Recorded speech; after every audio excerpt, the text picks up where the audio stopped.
What happens when a commercial plane is thrown into the chaos of war? World War II gave us the answer, when against all odds the Focke-Wulf FW 200 took on a role it was never built for, but somehow became one of the most feared aircraft of the war. It wasn't ready for battle, it wasn't built to fight, but somehow it earned the nickname the Scourge of the Atlantic.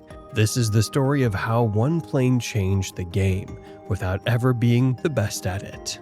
Without a doubt, the Second World War was a massive playground for aviation, and this is not an overstatement.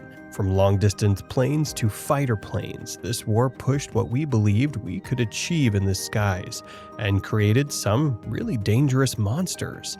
From the German screaming death, the Junkers Ju-87 Stuka, to the Soviet terror, the Tupolev Tu-2, and of course the infamous Boeing B-29 Super Fortress. The world was moving on from the wooden biplanes of the past, and quickly heading into a world with planes that sent death faster than we had ever imagined possible. But before all this, there was a plane that was merely cosplaying to be an angel of destruction. And flying into New York comes the German plane Condor after the first direct flight from Berlin.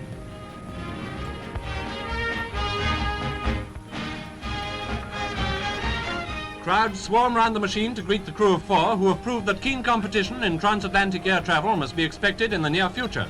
First launched as a commercial plane in 1937, this aircraft was one of the first to enter the war, and even more importantly, one of the first true maritime bombers. But what exactly was the Focke-Wulf FW 200 Condor, and why was it special? Well, here's how a luxury airliner turned into a war machine against all odds. The Focke-Wulf FW 200 Condor started its life in the 1930s as a state-of-the-art commercial airliner, gliding through the skies with all the elegance of a first-class lounge. It was built for long-distance flights, carrying VIPs and cargo. This was a game changer because it proved that a plane could cover vast distances with ease. At the time, long-distance flights were tricky.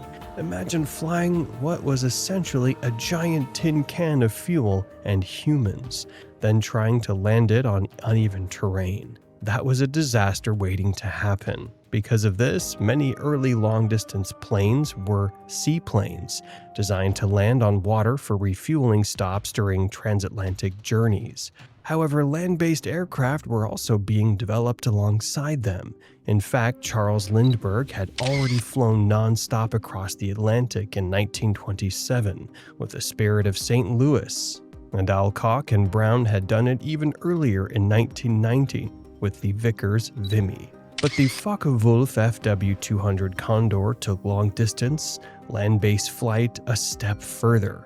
In 1938, it became the first aircraft to fly non-stop from Berlin to New York, proving that long-haul land planes could be both efficient and reliable. While it wasn't the first land-based plane to cross the Atlantic, it was a major milestone in making such flights more practical for future commercial and military aviation. Now, speaking of military aviation, the first nation to take an early interest in this sleek beauty wasn't actually Germany, but rather Imperial Japan.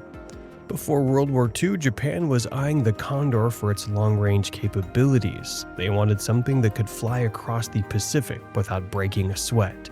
So, Japan commissioned a special variant, beefing up the fuel tanks and making modifications to extend its range.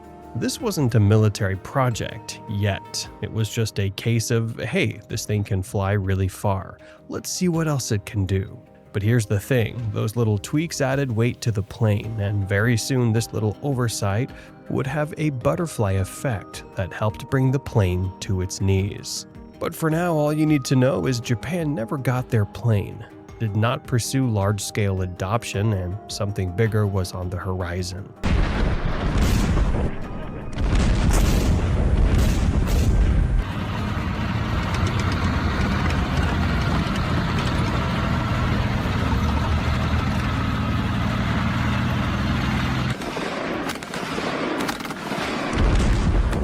When World War II came knocking, the Luftwaffe had to defend Germany, and they had other ideas for the Condor.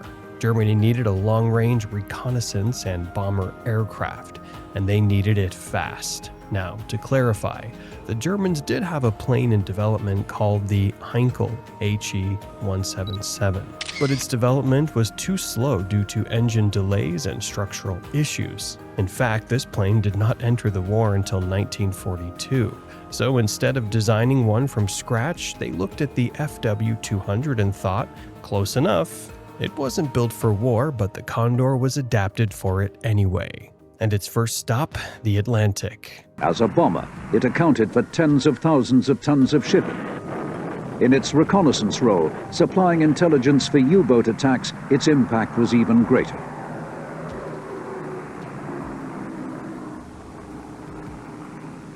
The Condor's four 1,200 horsepower radial BMW engines gave it a top speed of 224 miles per hour. The Condor was given a bomb bay, a reinforced fuselage, and defensive guns, then sent out to hunt Allied shipping. Sure, it now had more weight than ever before, but somehow, despite being a converted airliner, this thing became the bane of the Atlantic convoys, spotting and sinking merchant ships left and right. But why did the FW-200 matter so much? Why was it so scary? Well, the thing is, this plane wasn't just another bomber. It fundamentally changed how the Allies approached naval warfare. Before the Condor, merchant convoys primarily worried about U-boats lurking beneath the waves. But now they had to contend with an airborne predator capable of striking from hundreds of miles away, well beyond the range of traditional ship-based defenses. This wasn't just an inconvenience, it was a strategic nightmare. The Condor could spot convoys, relay their positions to German U-boats, and even sink ships on its own, making it a force multiplier for the Kriegsmarine. It was so bad that British Prime Minister Winston Churchill even called it the Scourge of the Atlantic. That's like getting a nickname from your biggest enemy. It means you're doing something right or very, very wrong, depending on which side you're on. This thing gave the Allied forces nightmares, and for good reason. Early in the war, the FW-200 was virtually untouchable, operating in areas where Allied fighters couldn't reach. In many ways, the FW-200 was so terrifying in the early years of the war that it directly led to innovations that ultimately neutralized it. But we'll get to that soon. For now, let's talk about size. The FW-200 Condor was like a flying semi-truck, built to haul heavy loads across vast distances. It had a wingspan of 32.85 meters, about as wide as a basketball court, and stretched 23.45 meters long, roughly the size of a city bus. This airborne giant cruised at 360 kilometers per hour, 224 miles per hour, about the speed of a bullet train, and operated at an altitude of 4,500 meters or 14,800 feet. Not as high as modern airlines, but plenty for its job. Armed with 7.92mm and 13mm machine guns, plus a 20mm cannon, it packed more firepower than a gunner's nest. Not to mention, it could also carry over a ton of bombs, making it a deadly long-range raider. But here's the problem. It was still a modified airliner, not a dedicated war machine. Like strapping armor on a race car, it worked until the weight and stress caught up with it. Compared to everything else in the sky, the FW-200 was never truly built for war. It was slow, fragile, and remember when we talked about the weight? That led to a habit of literally breaking in half when it landed too hard. Despite all this, during its peak, the FW-200 Condor wreaked havoc on Allied shipping, sinking approximately 100 merchant ships between 1940 and 1941 alone. This was a staggering achievement for a plane that wasn't even originally designed for war. But how? Its long range allowed it to patrol the Atlantic, spotting convoys for U-boats and even attacking ships directly. In just a matter of months, the Condor had sunk tens of thousands of tons of Allied shipping, making it one of the most feared aircraft over the Atlantic. However, its reign of terror didn't last forever. By 1942, the Allies developed better air cover, escort carriers, and improved anti-aircraft defenses. They developed this. By this time, the Condor's weaknesses had become more apparent, and the newest cat on the sea, the HMS Audacity, was out to hunt. To make matters worse, despite its reputation as a long-range maritime reconnaissance aircraft, the plane had serious challenges with accurate bombing. Its design and role primarily focused on reconnaissance and anti-shipping missions, rather than precision bombing. Sure, the aircraft's high-speed capabilities and long endurance made it suitable for extended patrols over the Atlantic Ocean, where it targeted Allied shipping convoys. However, due to limited bomb sights and the aircraft's inherent instability during bombing runs, the FW-200 often struggled with accurate targeting. The issue was compounded by the lack of specialized bombing training for its crews, who were primarily trained for reconnaissance and naval operations. And then, of course, there was the HMS Audacity. The HMS Audacity was the first escort carrier deployed by the Royal Navy, and it played a crucial role in countering the FW-200 Condor. Originally a captured German cargo ship converted into a small aircraft carrier, Audacity escorted convoys across the Atlantic in 1941. This was now a battle of two converted machines, one in the skies and one on the seas. With 4 Condors downed, the HMS was winning. Its aircraft, mostly Grumman Martlets, the British name for the F-4F Wildcat, were tasked with shooting down Condors before they could relay convoy positions to U-boats. Thanks to this, the carrier successfully disrupted German reconnaissance missions, forcing the Luftwaffe to rethink its Atlantic strategy. Sadly, despite its impact, Audacity was sunk by a U-boat in December 1941. But the damage was already done. The Luftwaffe's rethink after the HMS Audacity's success spelled disaster for the Condor. No longer could it freely patrol the Atlantic without being intercepted by carrier-based fighters. With 4 Condors shot down in a short time, the Luftwaffe was forced to scale back operations and change tactics. Now, things were only made worse by the fact that this plane could not be involved in a dogfight to save its life. In fact, the one time it happened, it was against a B-24 Liberator, and, well, everyone crashed.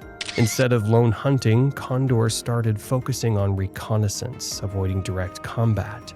They flew further from convoys, mainly guiding U-boats rather than attacking themselves. But by then, Allied air cover had improved, and escort carriers became standard. The Condor, once the Scourge of the Atlantic, was now a sitting duck, outclassed and outgunned. By 1943, newer aircraft like the Focke-Wulf TA-400 and Junkers Ju-290 were being considered, and the Condor faded from the front lines. Its reign was over. What started as an airliner-turned-warrior had become obsolete in just 3 years. And that's the tale of the Focke-Wulf FW-200 Condor, a luxury airliner that took a detour straight into warfare. From soaring across the Atlantic in peace to terrorizing convoys as the Scourge of the Atlantic, the Condor story is proof that sometimes history's most fearsome machines weren't even meant for battle. But like all warbirds, its time in the skies was numbered. As Allied defenses tightened, its reign came to an end, but not before leaving its mark on aviation history. And this is just one chapter in the long, wild saga of military aircraft. Stay tuned, because next time we'll dive into more of the planes that changed the battlefield, one flight at a time. Until then, keep your wings steady and your eyes on the horizon.